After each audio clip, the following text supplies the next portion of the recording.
Hello everyone, welcome back to my channel. So today we're going to talk about who's going to lead in artificial intelligence by 2030. Let me know what country you think in the comment section down below.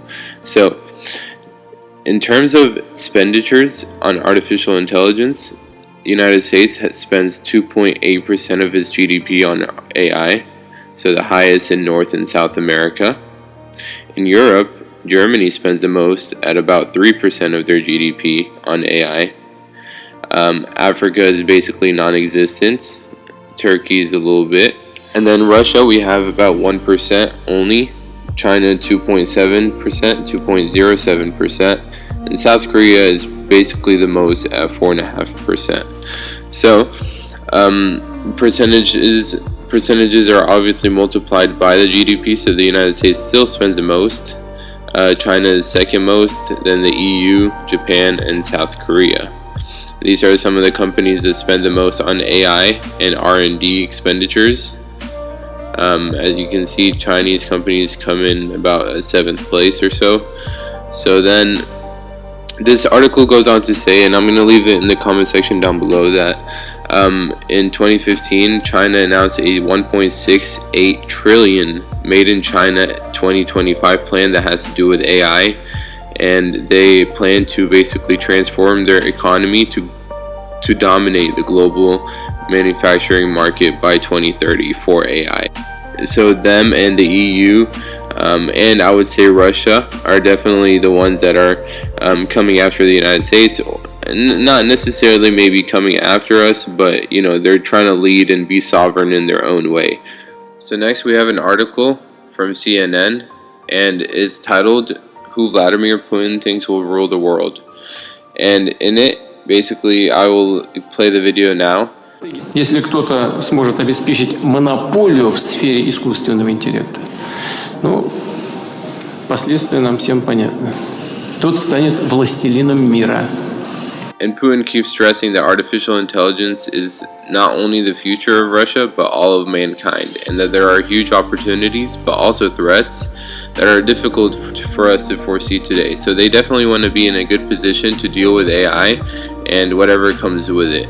So don't take it from me, also listen to Mr. Putin. And if you don't want to listen to the both of us, Elon Musk is also giving us a warning that AGI, or artificial general intelligence, which is the concept of AI being much smarter than human beings, is already here. That we're already to a point of exponential knowledge and growth for AI, and that they're going to surpass human intelligence very, very soon.